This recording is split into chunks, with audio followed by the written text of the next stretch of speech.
Hello दोस्तों, मैं देवेंद्र कुमार आपका महावीर एजुकेशनल पार्ट चैनल पर स्वागत करता हूं। दोस्तों, आज हम सीटेट का 26 जून 2011 का बाल विकास का प्रीवियस पेपर हल करने वाले हैं और उसके सभी विकल्पों को व्याख्यात्मक रूप से भी समझने वाले हैं। दोस्तों, हमारा पहला क्वेश्चन है, शिक्षा के क्षेत्र में पाठ्यचर्या शब्दावली डैश की ओर संकेत करती है। शिक्षण पद्धति एवं पढ़ाई जाने वाली विषय वस्तु की ओर। विद्यालय का संपूर्ण कार्यक्रम जिसमें विद्यार्थी प्रतिदिन अनुभव प्राप्त करते हैं। मूल्यांकन प्रक्रिया, कक्षा में प्रयुक्त की जाने वाली पाठ्य सामग्री।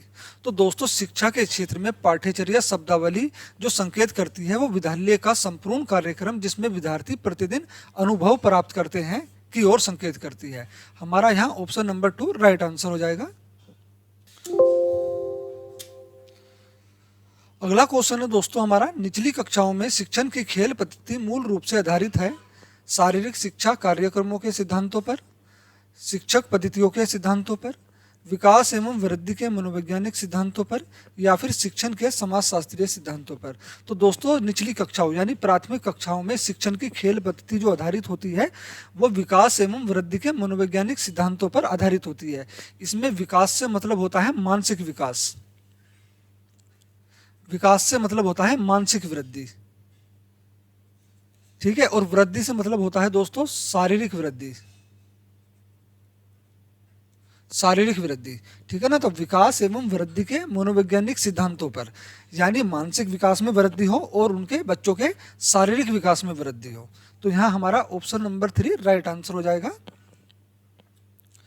अगला क्वेश्चन है दोस्तों, एक बच्चा अतीत की समान स्थिति में की गई अनुक्रियाओं के आधार पर नई स्थिति के प्रति अनुक्रिया करता है, यह किससे संबंधित है। तो दोस्तों, एक बच्चा अतीत में मतलब उसके पास्ट में कभी कोई समस्या उत्पन्न हुई होगी तो उस परिस्थिति में वो कोई अनुक्रिया करता है और वो अनुक्रिया सकारात्मक होती है। कहने का मतलब है उस अनुक्रिया से वो अपनी समस्या का समाधान कर लेता है, लेकिन उसी के आधार पर एक नई परिस्थिति में नई स्थिति में भी वो वही अनुक्रिया करता है जो उसने अतीत के समय की थी। तो यह किसके नियम से संबंधित है? सीखने का सादृश्यता नियम के साथ, सीखने का प्रभाव के नियम, सीखने की प्रक्रिया का अभिव्यक्ति नियम, या फिर सीखने का तत्परता का नियम। दोस्तों, सीखने का तत्परता का नियम जो है थॉर्न डाइक ने दिया था। इसमें क्या है, बच्चा सीखने के लिए कितना तत्पर है ना, उसकी रुचि क्या है, जो आप अधिगम करा रहे हो उसके प्रति बच्चे की रुचि क्या है, वो कहाँ तक अभिप्रेरित है। तो ये होता है तत्परता का नियम। लेकिन एक बच्चा अतीत की समान स्थिति में की गई अनुक्रिया के आधार पर नई स्थिति में भी वही अनुक्रिया दोहराता है, तो यह है सीखने के प्रभाव के नियम से। बच्चा अब जान चुका है कि इस समस्या में इस परिस्थिति पर मुझे ये अनुक्रिया करनी है, ठीक है ना, तो उसने अगली बार भी उसी परिस्थिति में वही अनुक्रिया दोहराई। तो ये क्या है, सीखने का प्रभाव का नियम। यहाँ हमारा ऑप्शन नंबर 2 राइट आंसर हो जाएगा। डिसलेक्सिया किससे संबंधित है? मानसिक विकार से, गणितीय विकार से, पठन विकार से, व्यवहार संबंधी विकार से। दोस्तों, जिस बच्चे में मानसिक विकार होता है उसको जो है डिस्थीमिया रोग होता है, डिस्थीमिया, ठीक है। लेकिन जिस बच्चे में गणितीय विकार होता है, जो बच्चा गणितीय संक्रिया में कमजोर होता है, उस बच्चे में होता है डिसकैलकुलिया।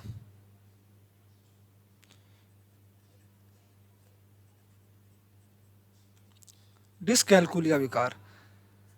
चौथा है तीसरा है पठन विकार। दोस्तों, डिसलेक्सिया, जिस बच्चे को डिसलेक्सिया हो या जो बच्चा पठन विकार में पढ़ने में लिखने में दिक्कत महसूस कर रहा हो, खास तौर से पढ़ने में, तो उसको क्या होता है, उसको होता है डिसलेक्सिया, डिसलेक्सिया। अगला है दोस्तों व्यवहार संबंधी रोग। अगर किसी बच्चे को व्यवहार संबंधी रोग है, कोई बच्चा असामान्य कक्षा में असामान्य व्यवहार करता है या अकेले रहने लगता है, अपनी जरूरत या अपना स्वयं का भी ध्यान नहीं रख पाता है, तो उसको कौन सा रोग होता है? साइकोसिस।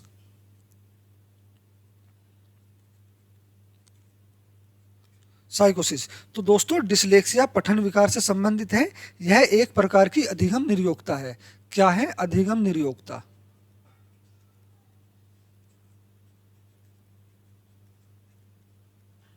अधिगम निर्योग्यता जिसका प्रकटीकरण मुख्य रूप से वाणी यानी मतलब बोलने या लिखना, भाषा के दृश्य अंकन की कठिनाइयों के रूप में दृष्टिगोचर होता है।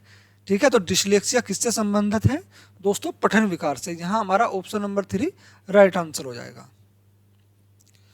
क्वेश्चन नंबर 5, विशेष आवश्यकता वाले बच्चों को शिक्षा उपलब्ध कराई जानी चाहिए अन्य सामान्य बच्चों के साथ, विशेष विद्यालयों में विशेष बच्चों के लिए विकसित पद्धतियों के द्वारा, विशेष विद्यालय में या फिर विशेष विद्यालयों में विशेष शिक्षकों के द्वारा। तो दोस्तों विशेष आवश्यकता वाले बच्चे कौन होते हैं? जो पूरी तरह से अंधे हों, बहरे हों, जो पूरी तरह से अब ना बोल पाते हों। ठीक है, जबकि जो बच्चे थोड़ा बहुत बोलने में कठिनाई महसूस करते हैं या सुनने में कठिनाई महसूस करते हैं या फिर उनको दिखने में कठिनाई महसूस हो रही है, उनकी शिक्षा कौन से विद्यालयों में होनी चाहिए? उनकी शिक्षा समावेशी शिक्षा के तहत सामान्य विद्यालय में होनी चाहिए।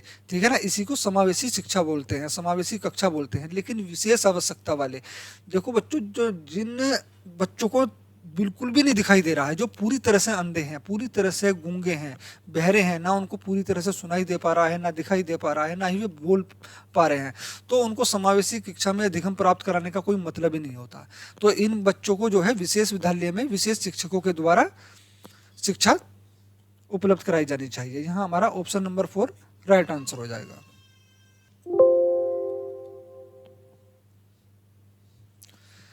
आकलन का उपयोगी और रोचक प्रक्रिया बनाने के लिए डैश के प्रति सचेत होना चाहिए। अलग अलग विद्यार्थियों में तुलना करना, विद्यार्थियों को बुद्धिमान या औसत विद्यार्थियों की उपाधि देना, शैक्षिक और सहशैक्षिक क्षेत्र में विद्यार्थियों के सीखने के बारे में जानकारी प्राप्त करने के लिए विभिन्न तरीकों का प्रयोग करना, प्रतिपुष्टि या फीडबैक देने के लिए तकनीकी भाषा का प्रयोग करना। तो दोस्तों आकलन को उपयोगी और रोचक प्रक्रिया बनाने के लिए क्या करना चाहिए? अलग अलग विद्यार्थियों में तुलना करनी चाहिए? बिल्कुल नहीं, विद्यार्थियों में कभी भी एक दूसरे के प्रति तुलना नहीं करनी चाहिए। इससे बच्चों में हीन भावता उत्पन्न होती है और ये एक सीटेट का नेगेटिव वर्ड है। ठीक है, विद्यार्थियों को बुद्धिमान या औसत शिक्षार्थियों की उपाधि देना चाहिए। तो यहाँ भी दोस्तों देखो आप, यहाँ भी बच्चों की तुलना की जा रही है ना, बुद्धिमान बच्चों की औसत बच्चों से तुलना की जा रही है। यहाँ पे एक लेवल लगाया जा रहा है बच्चों पे कि ये बच्चे बुद्धिमान है, ये औसत है और ये मंद बुद्धि है, तो ये भी नहीं होगा। ठीक है ना, लेकिन शैक्षिक और सहशैक्षिक क्षेत्र में विद्यार्थियों के सीखने के बारे में, दोस्तों आकलन का मतलब ही होता है कि विद्यार्थी कहाँ तक सीखा, उसको जानना, उसके बारे में जानकारी प्राप्त करना, और बच्चा जहाँ तक सीखा और क्या सीखा, और अगर वह किसी कारण से सीख नहीं पाया, अधिगम को ग्रहण नहीं कर पाया, तो किस कारण से नहीं कर पाया, ये सब जानकारी जुटाना ही आकलन कहलाता है। तो शैक्षिक और सहशैक्षिक क्षेत्र में विद्यार्थियों के सीखने के बारे में जानकारी प्राप्त करने के लिए विभिन्न तरीकों का प्रयोग करना। यहाँ हमारा ऑप्शन नंबर 3 राइट आंसर हो जाएगा। क्वेश्चन नंबर 7, डैश प्रतिभाशाली होने का संकेत नहीं है। तो दोस्तों इनमें से प्रतिभाशाली होने का कौन सा संकेत नहीं है? सृजनात्मक विचार, दूसरों के साथ झगड़ना, अभिव्यक्ति में नवीनता या फिर जिज्ञासा। तो दोस्तों प्रतिभाशाली बच्चे में सृजनात्मक विचार होते हैं। सृजनात्मक का मतलब होता है नया करना। ठीक है ना, नया करना, कुछ भी नया करना या किसी समस्या को नए नए तरीकों से हल करना, किसी एक सवाल को अलग अलग तरीकों से हल करना क्या होता है? सृजनात्मक विचार कहलाता है। अभिव्यक्ति में नवीनता, अभिव्यक्ति मतलब अपने विचारों को बोलने में, अपने विचारों को व्यक्त करने में सामान्य बच्चों से अलगपन हो। ठीक है, इसको बोलते हैं अभिव्यक्ति में नवीनता। जिज्ञासा, दोस्तों किसी भी चीज के प्रति जानने की ज्यादा से ज्यादा इच्छा को बोलते हैं जिज्ञासा। किसी चीज को या फिर किसी चीज के बारे में, किसी वस्तु के बारे में जानने की इच्छा को क्या बोलते हैं? जिज्ञासा। तो प्रतिभाशाली होने का संकेत जिज्ञासा भी है, सृजनात्मक विचार भी है, अभिव्यक्तियों में नवीनता भी है। लेकिन दूसरों के साथ झगड़ना यह प्रतिभाशाली होने का संकेत नहीं है। यहाँ हमारा ऑप्शन नंबर 2 राइट आंसर हो जाएगा। क्वेश्चन नंबर 8, बच्चे दुनिया के बारे में अपनी समझ का सृजन करते हैं, इसका श्रेय रिक्त स्थान जाता है। तो दोस्तों इसका श्रेय किसको जाता है? पियाजे को, पावलोव को, कोहलबर्ग को या फिर स्किनर को। तो दोस्तों इसका श्रेय जाता है श्रीमान पियाजे को। यहाँ हमारा विकल्प नंबर 1 सही आंसर होगा। बच्चे दुनिया के बारे में अपनी समझ का सृजन करते हैं, इसका श्रेय जाता है पियाजे को। ये कथन पियाजे के द्वारा कहा गया है। क्वेश्चन नंबर 9, कीर्तिका अक्सर घर में ज्यादा बात नहीं करती, लेकिन विद्यालय में वह काफी बातें करती है। यह दर्शाता है कि विद्यालय हर समय बच्चों को खूब बात करने का अवसर देता है। शिक्षकों की यह मांग होती है कि बच्चे विद्यालय में खूब बातें करें। कीर्तिका को अपना घर बिल्कुल भी पसंद नहीं है, इस वजह से जो है कीर्तिका अपने घर में ज़्यादा बात नहीं करती है, जबकि उसको स्कूल पसंद है। इस वजह से कीर्तिका स्कूल में ज़्यादा बातें करती है। उसके विचारों को विद्यालय में मान्यता मिलती है। तो दोस्तों कीर्तिका अक्सर घर में ज़्यादा बात नहीं करती है, लेकिन विद्यालय में करती है। इसका मतलब है कीर्तिका के घर में उसके विचारों को इतनी मान्यता नहीं मिलती है जितनी उसके विचारों को विद्यालय में मान्यता मिलती है। यहाँ हमारा ऑप्शन नंबर 4 राइट आंसर हो जाएगा। विद्यालय में कीर्तिका के विचारों का सम्मान किया जाता है, उसको मान्यता दी जाती है, उसको बोलने के अवसर दिए जाते हैं। अगला क्वेश्चन है दोस्तों हमारा, एक शिक्षक को अपने विद्यार्थियों की क्षमताओं को समझने का प्रयास करना चाहिए। निम्नलिखित में से कौन सा क्षेत्र इस उद्देश्य के साथ संबंध है? शिक्षा समाजशास्त्र के, सामाजिक दर्शन के, मीडिया मनोविज्ञान के, या फिर शिक्षा मनोविज्ञान के। तो दोस्तों एक शिक्षक को अपने छात्रों की क्षमताओं को समझने का प्रयास करना चाहिए, यानी अपने छात्रों को समझना चाहिए। इनमें से कौन सा क्षेत्र इस उद्देश्य के साथ संबंध है? तो दोस्तों यहाँ हो जाएगा हमारा शिक्षा मनोविज्ञान। ऐसा क्यों? क्योंकि शिक्षा मनोविज्ञान के तहत ही जो है बच्चों साइकोलॉजी में, कह सकते हैं इसको एजुकेशनल साइकोलॉजी बोलते हैं इसको इंग्लिश में, शिक्षा मनोविज्ञान को। तो इसमें क्या है, वृद्धि संवेग समस्या समाधान,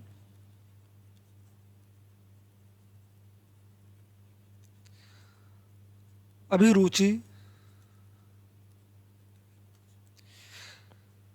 आदि विषयों को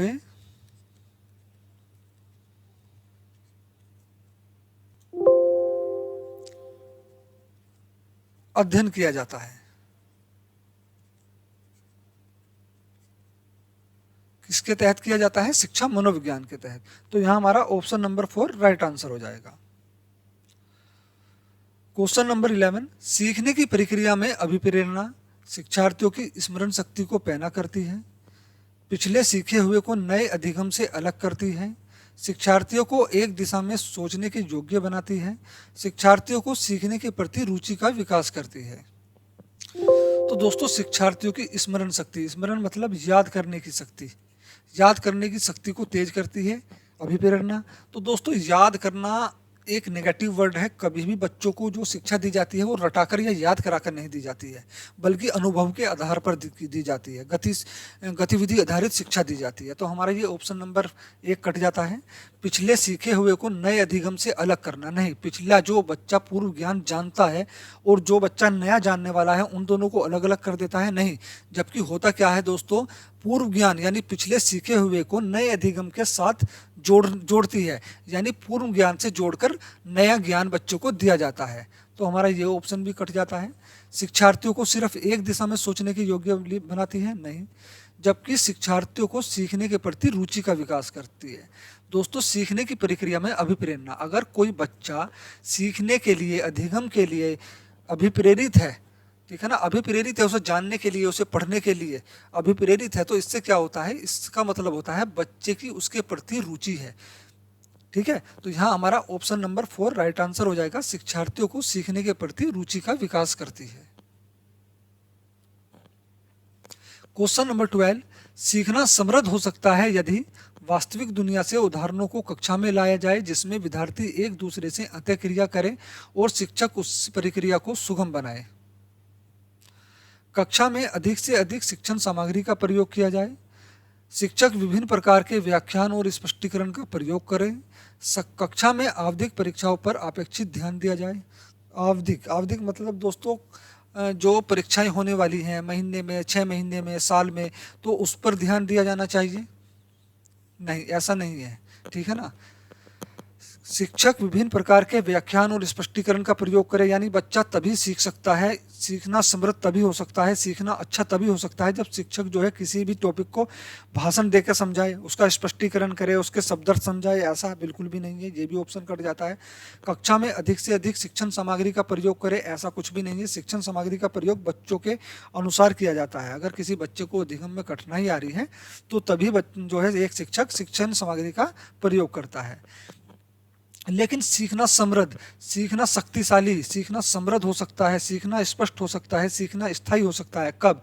जब बच्चे की वास्तविक दुनिया से उदाहरणों को कक्षा में लाया जाए। जो बच्चा जानता है वहां से उदाहरणों को कक्षा में लाकर समझाया जाए, जिसमें विद्यार्थी एक दूसरे से अंतःक्रिया, अंतःक्रिया का मतलब होता है दोस्तों अपने समवयस्कों, अपने दोस्तों के साथ किसी समस्या पर चर्चा करना। इसमें क्या होता है, एक बच्चे के ज्ञान मतलब जो बच्चे अंतःक्रिया कर रहे हैं, किसी समस्या पर चर्चा कर रहे हैं, तो उसमें क्या होता है, उनके विचारों का आदान प्रदान होता है, ज्ञान का आदान प्रदान होता है। ठीक है, इसको बोलते हैं अंतःक्रिया। तो विद्यार्थी एक दूसरे से अंतःक्रिया करें और शिक्षक उस प्रक्रिया को सुगम बनाए। ये हमारा ऑप्शन नंबर 1 राइट हो जाता है। क्वेश्चन नंबर 13, निम्न में से कौन से कथन को सीखने की प्रक्रिया की विशेषता नहीं मानना चाहिए? सीखने की प्रक्रिया की विशेषता नहीं मानना चाहिए। शैक्षिक संस्थान ही एकमात्र संस्थान है जहां अधिगम प्राप्त होता है। सीखना एक व्यापक प्रक्रिया है। सीखना लक्ष्योन्मुखी होता है। अनधिगम भी सीखने की प्रक्रिया से संबंधित है, बिल्कुल ये भी है। सीखने का लक्ष्य होता है, बिल्कुल होता है। सीखना एक व्यापक और विस्तृत प्रक्रिया है, बिल्कुल। शैक्षिक संस्थान ही एकमात्र स्थान है जहां पर अधिगम प्राप्त होता है, यही गलत है। और ये यही पूछ रहा है कि कौन सा गलत है, तो हमारा ऑप्शन नंबर 1 सही हो जाएगा। क्योंकि दोस्तों शैक्षिक संस्थान ही एकमात्र स्थान ऐसा नहीं है कि जहां बच्चे सीखते हैं, जहां बच्चे अधिगम प्राप्त करते हैं। ठीक है, सबसे शुरू में सबसे पहला स्कूल होता है बच्चे का परिवार। सबसे पहले बच्चा शिक्षा कहाँ से प्राप्त करता है? परिवार से, फिर करता है अपने आस पड़ोस से, फिर करता है विद्यालय से। क्वेश्चन नंबर 14, 5वीं कक्षा के दृष्टिबाधित विद्यार्थी को निचले स्तर के कार्य करने की छूट मिलनी चाहिए। को माता पिता और मित्रों द्वारा उसे दैनिक कार्यों को करने में सहायता की जानी चाहिए। के साथ कक्षा में सामान्य रूप से व्यवहार किया जाना चाहिए और श्रव्य सीडी के माध्यम से सहायता उपलब्ध करानी चाहिए। के साथ कक्षा में विशेष व्यवहार करना चाहिए। तो दोस्तों ऐसे बच्चों के साथ दृष्टिबाधित हुआ या मूक बधिर हुआ या कोई भी ऐसी दिव्यांगता बच्चे में हुई, तो इनके साथ विशेष व्यवहार बिल्कुल भी नहीं करना चाहिए। इससे क्या होता है, बच्चे में हीन भावना उत्पन्न हो जाती है। ठीक है, के साथ 5वीं कक्षा के दृष्टिबाधित विद्यार्थी के साथ कक्षा में सामान्य रूप से व्यवहार किया जाना चाहिए। बिल्कुल जैसा व्यवहार आप और बच्चों के साथ करते हैं ऐसा ही व्यवहार इस बच्चे के साथ भी करना चाहिए। और श्रव्य यानी सुनने वाली सीडी, सुनने के माध्यम से बच्चे को शिक्षा अधिगम ग्रहण कराना चाहिए, यानी श्रव्य सीडी के माध्यम से सहायता उपलब्ध कराई जानी चाहिए।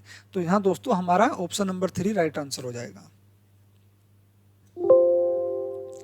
क्वेश्चन नंबर 15, प्राथमिक स्तर पर एक शिक्षक में निम्न में से किसे सबसे महत्वपूर्ण विशेषता मानना चाहिए? पढ़ने की उत्सुकता, धैर्य और दृढ़ता, शिक्षण पद्धतियों और विषयों के ज्ञान में दक्षता, अतः मानक भाषा में पढ़ाने में दक्षता। तो दोस्तों ये सभी जो है एक शिक्षक की विशेषताएं हैं, लेकिन इन सब में सबसे महत्वपूर्ण विशेषता कौन सी है शिक्षक की? तो दोस्तों धैर्य और दृढ़ता, ये सबसे महत्वपूर्ण विशेषता है शिक्षक की, क्योंकि एक शिक्षक में धैर्य होना चाहिए। दोस्तों कई बार ऐसा होता है कि जब शिक्षक जो है कक्षा में पढ़ाता है बच्चों को, तो कुछ बच्चे सीख नहीं पाते हैं, वे बहुत देर से सीखते हैं या और उससे भी ज़्यादा देर से सीखते हैं, जबकि कुछ बच्चे बहुत जल्दी करके सीख जाते हैं। तो ऐसी स्थिति में एक शिक्षक को धैर्य बनाए रखना चाहिए, क्योंकि उसको पता होना चाहिए कि कुछ बच्चे जल्दी सीख जाते हैं जो प्रतिभाशाली बच्चे होते हैं, कुछ सामान्य समय लेते हैं जो सामान्य बच्चे होते हैं, कुछ बच्चे लेट सीखते हैं जो थोड़ा सा मंदबुद्धि बालक होते हैं। तो हमारा ऑप्शन नंबर 2 यहाँ राइट आंसर हो जाएगा, धैर्य और दृढ़ता। क्वेश्चन नंबर 16, वह अवस्था जब बच्चा तार्किक रूप से वस्तुओं या घटनाओं के विषय में चिंतन प्रारंभ करता है, संवेदी प्रेरित अवस्था होती है, औपचारिक संक्रियात्मक अवस्था होती है, पूर्व संक्रियात्मक अवस्था होती है, या फिर मूर्त संक्रियात्मक अवस्था होती है? दोस्तों संवेदी प्रेरित अवस्था ये 0 से 2 वर्ष तक होती है, या जन्म से 2 वर्ष तक कह सकते हैं, 2 वर्ष तक होती है। इसके अन्य नाम भी हैं, जैसे संवेदी पेशी अवस्था, संवेदी मोटर अवस्था, इंद्रिय जनित अवस्था, इंद्रिय गामक अवस्था, इसके अन्य नाम हैं दोस्तों इसमें संवेदी प्रेरित अवस्था में जो बच्चा मूल प्रत्यात्मक व्यवहार करता है, कौन सा? मूल प्रत्यात्मक व्यवहार, मूल प्रत्यात्मक व्यवहार करता है। मूल प्रत्यात्मक का मतलब होता है इस समय बच्चे के पास कोई भाषा नहीं होती है, बच्चा अभी भाषा को नहीं जानता है, तो वो अपने विचारों को चिल्लाकर, हाथ पैर मारकर, बाल खींचकर, इधर उधर नोचकर जो अपने विचारों को प्रकट करने की कोशिश करता है, तो इसको बोलते हैं मूल प्रत्यात्मक व्यवहार। दोस्तों, संवेदी प्रेरित अवस्था में बच्चों में वस्तुओं की निरंतर या वस्तु स्थायित्व होता है। परिवर्तित क्रिया होती है। दोस्तों, परिवर्तित क्रिया का मतलब होता है किसी चीज को बार बार करना। अगर कोई चीज करनी बच्चे को आ गई, जैसे अंगूठा चूसना बच्चे को आ गया, तो बच्चा क्या करेगा, बार बार अंगूठा मुंह में देगा। तो इसको बोलते हैं परिवर्तित क्रिया, किसी चीज को बार बार करना। अनुकरण, स्मृति, मानसिक निरूपण, तो ये कब करता है बच्चा, संवेदी प्रेरित अवस्था में, जो 0 से या जन्म से 2 वर्ष तक होती है। दोस्तों, अगली अवस्था है पियाजे की। और दोस्तों, ये सब अवस्था जो दी है या इनका जो विभाजन करा है वो किसने किया है, वो किया है पियाजे ने। ठीक है, अगली अवस्था है इसमें औपचारिक संक्रियात्मक अवस्था। दोस्तों, ये 11 से 15 वर्ष तक होती है। 11 वर्ष से 15 वर्ष तक होती है औपचारिक संक्रियात्मक अवस्था। इसमें क्या होता है दोस्तों, औपचारिक संक्रियात्मक अवस्था में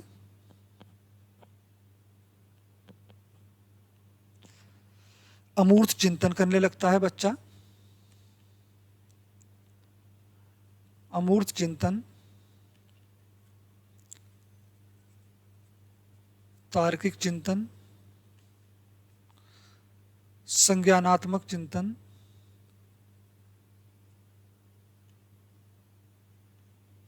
समस्या समाधान की क्षमता का विकास, परिकल्पना विकसित करने की क्षमता का विकास कौन सी अवस्था में होता है, औपचारिक संक्रियात्मक अवस्था। और दोस्तों, ये चौथी अवस्था है, जबकि ये पहली अवस्था है, ये चौथी अवस्था है। ये कब से कब तक होती है, 11 से 15 वर्ष तक। लेकिन दोस्तों, इसका आंसर ये नहीं है। अब ये मत सोचना कि यहाँ जो है बच्चा तार्किक रूप से वस्तुओं या घटनाओं के विषय में चिंतन प्रारंभ करता है, तो ये औपचारिक संक्रियात्मक अवस्था। देखो, इस पॉइंट को ध्यान रखना, प्रारंभ मतलब शुरू करता है। जब बच्चा तार्किक रूप से घटनाओं के विषय में सोचना या चिंतन करना शुरू करता है, यहाँ बच्चा शुरू नहीं कर रहा है, यहाँ बच्चा परिपक्व हो चुका है, निपुण हो चुका है। लेकिन जहाँ बच्चा शुरुआत कर रहा है वो कौन सी अवस्था है, ये यही पूछ रहा है, तो यही बच्चे गलत कर देते हैं। ठीक है ना। तीसरी अवस्था है जीन पियाजे की पूर्व संक्रियात्मक अवस्था। सॉरी, पूर्व संक्रियात्मक अवस्था, जबकि ये दूसरी अवस्था है। ठीक है ना। जीन पियाजे की पहली अवस्था, दूसरी अवस्था, तीसरी अवस्था, चौथी अवस्था। तो पूर्व संक्रियात्मक अवस्था दोस्तों, ये क्या कब से कब तक है, ये 2 से 7 वर्ष तक होती है। 2 से 7 वर्ष तक होती है। इसको संचालन पूर्व या क्रियात्मक पूर्व पर्यात्मक काल भी कहा जाता है, पूर्व संक्रियात्मक अवस्था को। दोस्तों, इसमें क्या करता है, बच्चे में अविलोम्यता आती है। अविलोम्यता, संरक्षण का अभाव,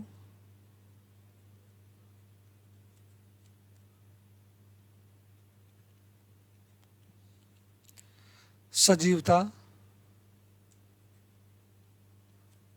या जीववाद। सजीवता या जीववाद का मतलब होता है दोस्तों, इस उम्र में बच्चा अपने खिलौनों में या आसपास के वस्तुओं में सोचता है जीवन है, ये जीवन जिंदा है, ये भी हमारी तरह ही है। ठीक है, इस अवस्था में बच्चा, ये होती है पूर्व संक्रियात्मक अवस्था। और दोस्तों, अगली अवस्था है मूल संक्रियात्मक अवस्था। ये होती है तीसरी अवस्था पियाजे के अनुसार। इसको दोस्तों ठोस अवस्था भी बोलते हैं, मूल संक्रियात्मक अवस्था या फिर ठोस अवस्था भी कहते हैं। ये कब से कब तक होती है, ये होती है 7 से 11 वर्ष तक। 11 वर्ष तक होती है। इसमें क्या होता है, इसमें बच्चा गणितीय संक्रिया करनी शुरू कर देता है। गणितीय संक्रिया, श्रृंखला शुरू आ जाती है बच्चे में। श्रृंखला मतलब क्रमबद्ध रखना किसी चीज को नंबरवारी से। समानता आ जाती है।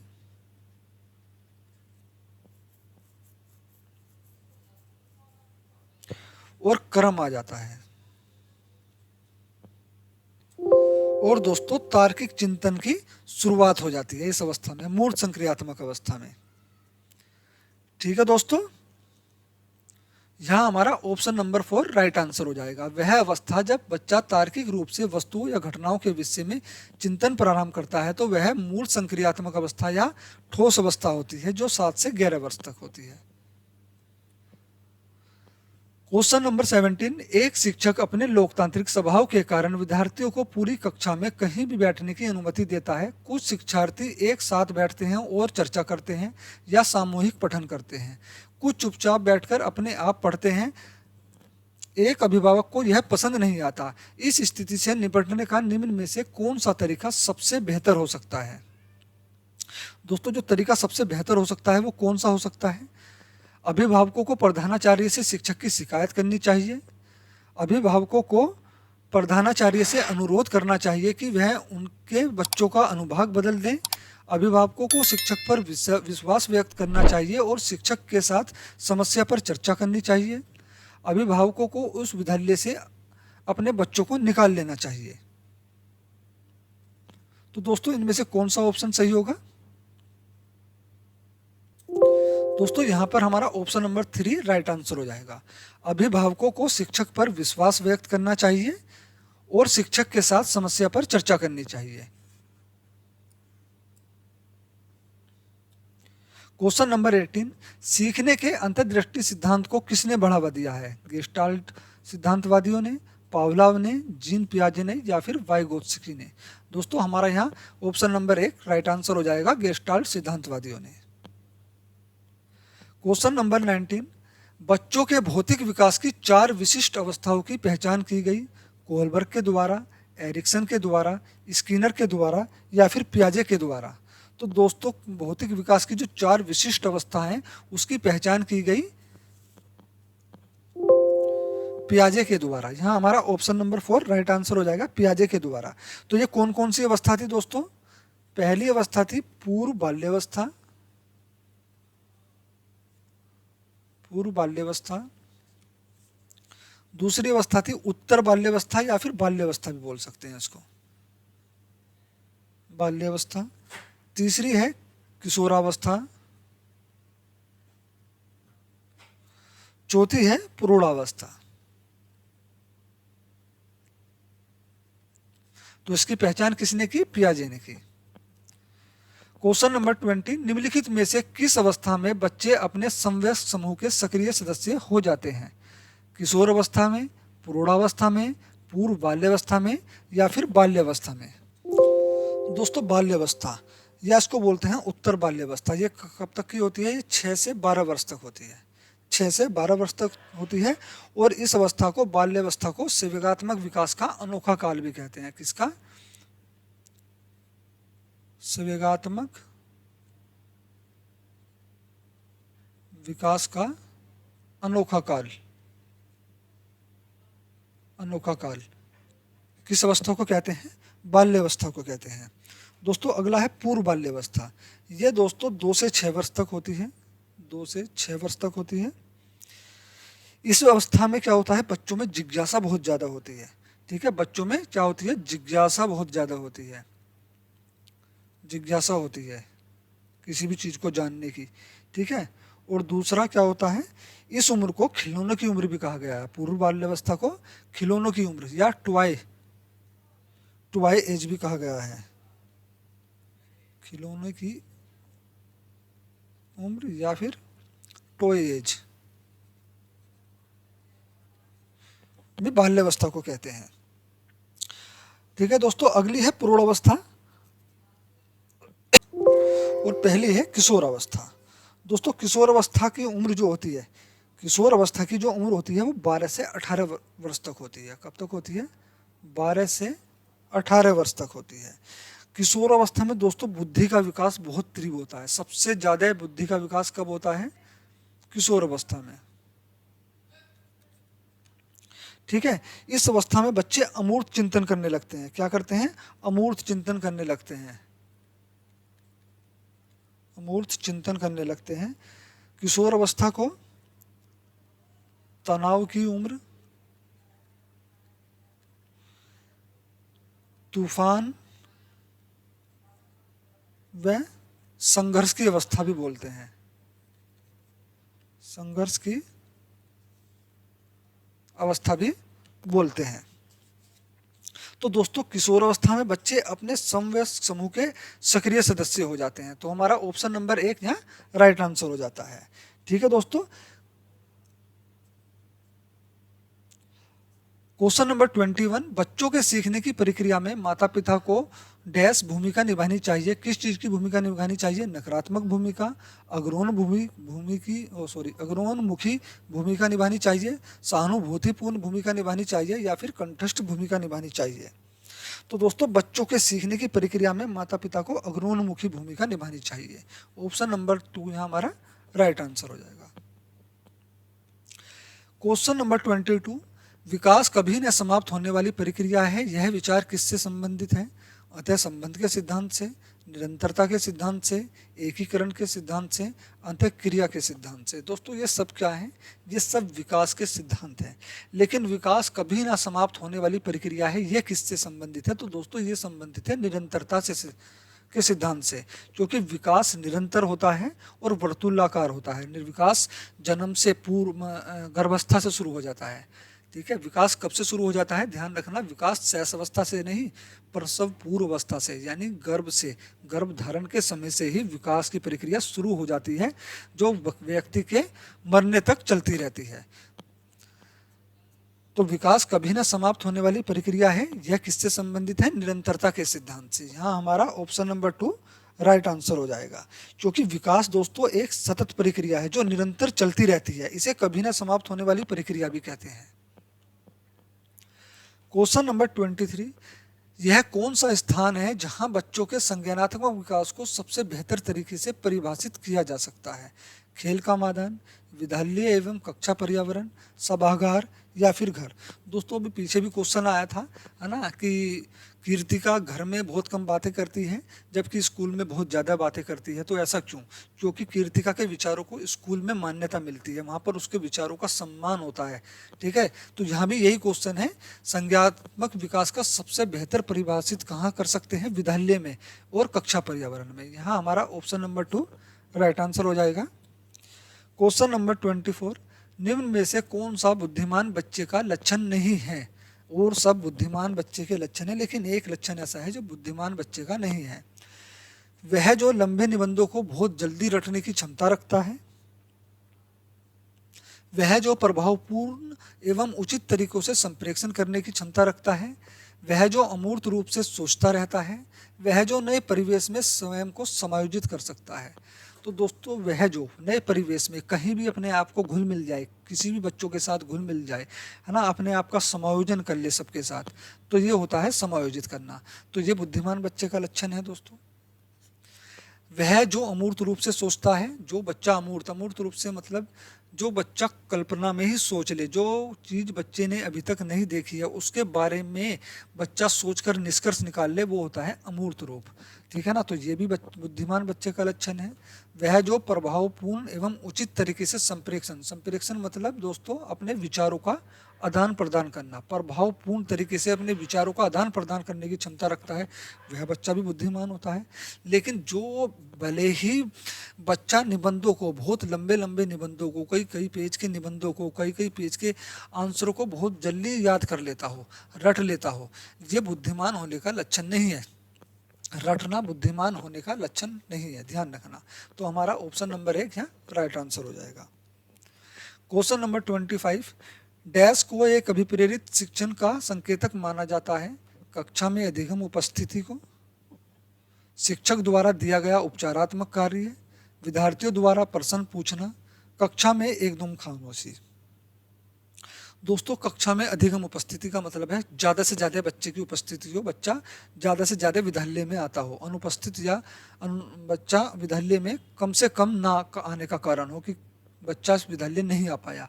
ज़्यादा से ज़्यादा बच्चे की उपस्थिति विद्यालय में दर्ज होनी चाहिए। तो ये अभिप्रेरित शिक्षण का संकेतक है? नहीं, ऐसा नहीं है। कोई बच्चा रेगुलर स्कूल आ रहा है लेकिन वो अधिगम ग्रहण नहीं कर रहा है, ठीक है, बल्कि बच्चों को, टीचर को परेशान कर रहा है, तो वो अभिप्रेरित अधिगम का या अभिप्रेरित शिक्षण का संकेतक नहीं है।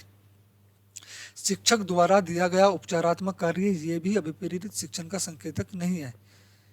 विद्यार्थियों द्वारा प्रश्न पूछना या फिर कक्षा में एकदम खामोशी, अगर कक्षा में एकदम खामोशी है तो ये भी अभिप्रेरित शिक्षण का लक्षण नहीं है, लेकिन विद्यार्थियों द्वारा प्रश्न पूछना एक अभिप्रेरित शिक्षण का संकेतक माना जाता है। क्यों दोस्तों, अगर कोई बच्चा अधिगम के दौरान शिक्षक से बीच बीच में प्रश्न पूछ रहा है या किसी भी समस्या पर, किसी भी टॉपिक पर शिक्षक से प्रश्न कर रहा है वापिस, तो इससे क्या मतलब होता है? इसका मतलब होता है छात्र पढ़ाई के प्रति, अधिगम के प्रति रुचि ले रहा है, उसकी उसमें जिज्ञासा है, वो अधिगम के प्रति अभिप्रेरित है।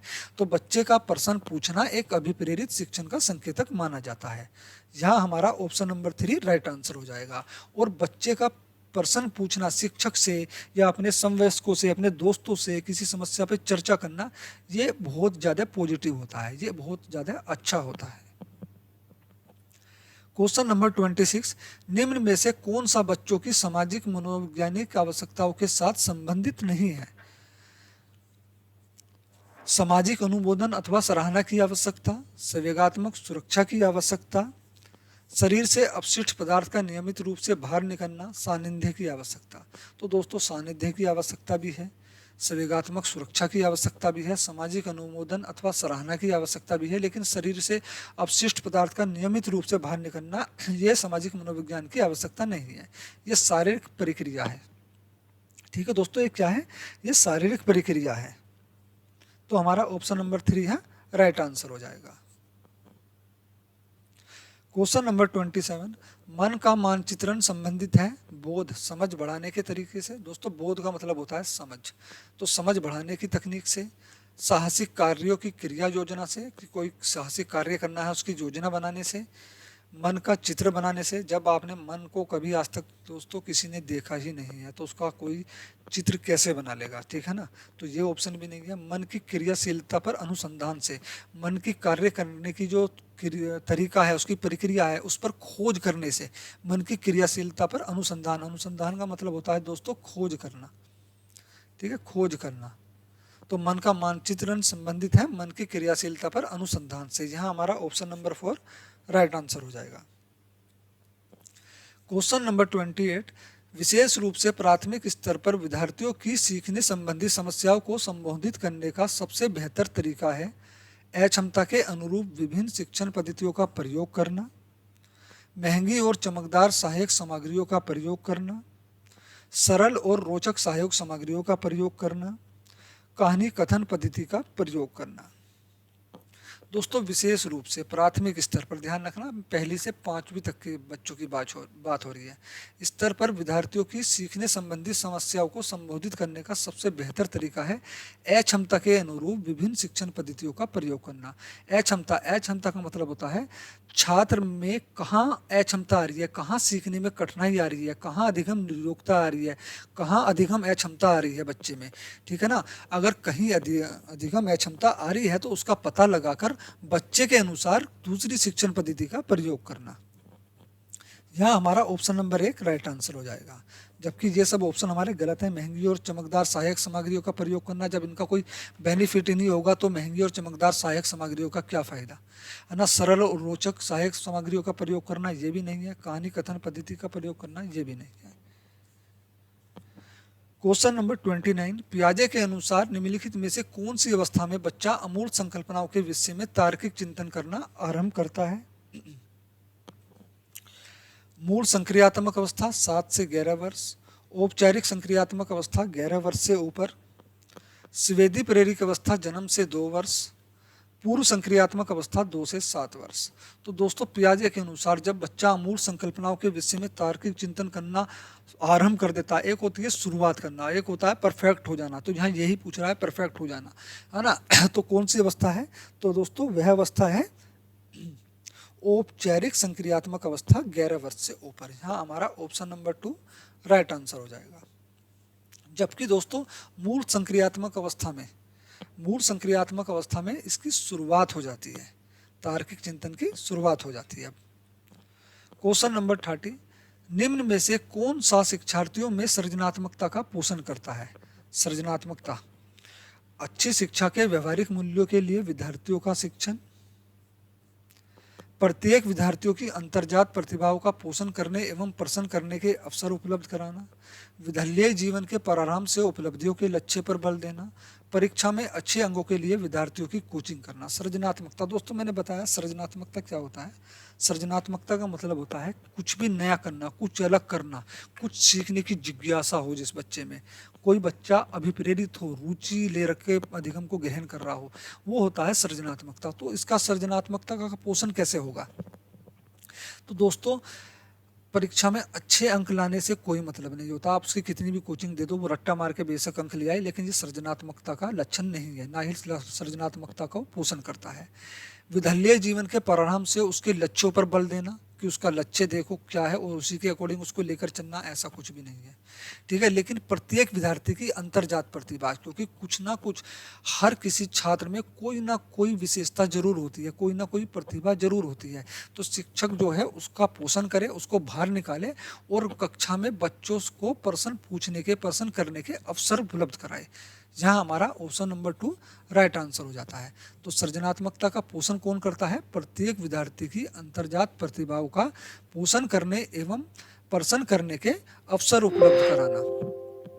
यहाँ हमारा ऑप्शन नंबर 2 राइट आंसर हो जाता है। दोस्तों सीटेट का प्रीवियस पेपर ये हमारा यहाँ पर समाप्त हो जाता है। अगर आपको वीडियो अच्छी लगी हो तो प्लीज़ वीडियो को लाइक करें, शेयर करें, साथ में चैनल को सब्सक्राइब कर लें। वीडियो देखने के लिए धन्यवाद।